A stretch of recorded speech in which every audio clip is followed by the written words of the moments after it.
Bienvenue sur la chaîne de la subconscience. En ce dimanche 8 février 2015, il est 13h15. Et je vais vous parler des conséquences épistémologiques de la notion de subconscient.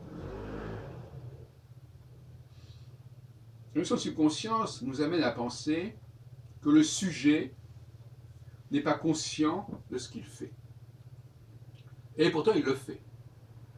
Donc, entre ce qu'il dit et ce qu'il fait, il y a une différence.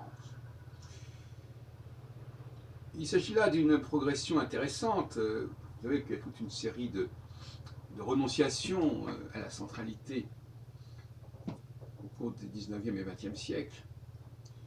Et là, la notion de subconscience nous amène à penser que c'est l'autre qui nous connaît mieux que nous-mêmes. Puisque l'autre, il nous capte dans notre globalité, à la fois dans ce qu'il y a de subconscient et de conscient.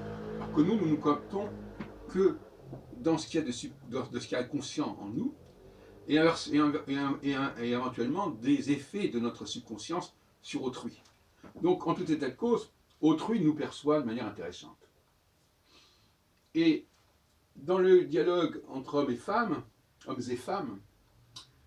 je crois qu'il faut dire que les femmes n'ont pas forcément le dernier mot sur ce qu'elles sont, au nom justement de cette épistémologie de la subconscience. Elles ne sont pas conscientes de tout ce qu'elles font. Et l'homme, en revanche, leur partenaire, donc l'autre, pour elle, en est beaucoup plus conscient. Vous me direz que c'est l'inverse aussi dans l'autre sens. C'est-à-dire que les femmes seraient plus conscientes de ce que nous faisons, nous, hommes, par rapport à elles et dans le monde en général. Mais pour l'instant, il s'agit, bien entendu, on peut retourner l'argument, et pourquoi pas. Si ce n'est que tout dépend aussi des facultés d'analyse dont nous disposons les uns et les autres. Bon, passons. Et par conséquent, c'est assez dramatique de penser que nous ne sommes pas forcément les mieux placés pour nous décrire. Nous ne décrirons que les parties, comme on dit, émergées de l'iceberg. Et ce qui est de l'ordre de la conscience, c'est quelque chose de relativement superficiel. C'est justement de l'ordre de l'éducation, de l'ordre de la volonté, de ce qu'on veut faire, plus que de ce qu'on est capable de faire. Et donc le discours de la conscience est un petit peu dérisoire par rapport au discours de la subconscience.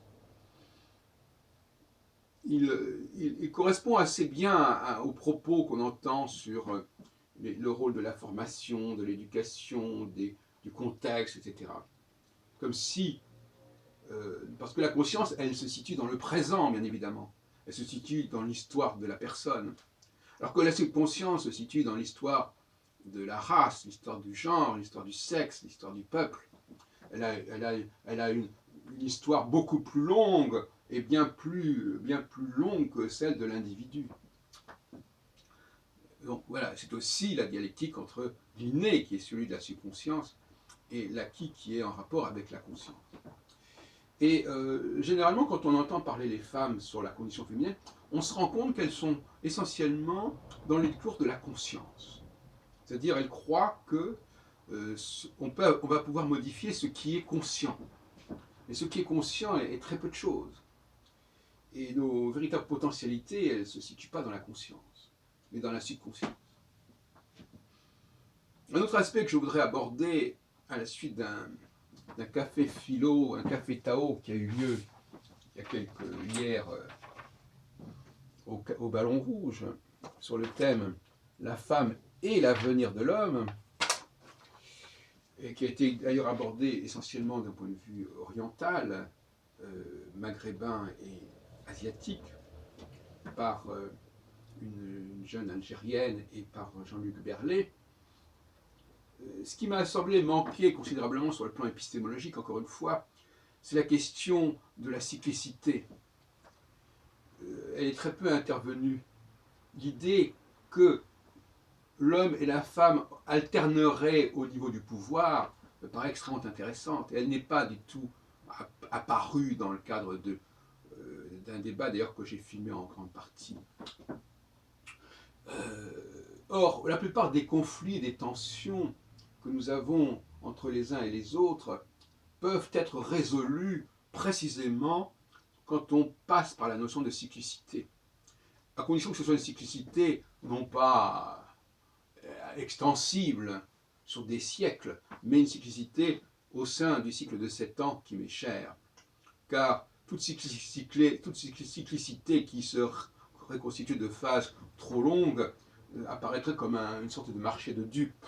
C'est-à-dire, oui, bah écoutez, maintenant c'est la phase A, et puis dans X années ou X centaines d'années, ça sera la phase 2. Ça n'est pas gérable, ça n'est pas acceptable, et ça n'a pas à être accepté.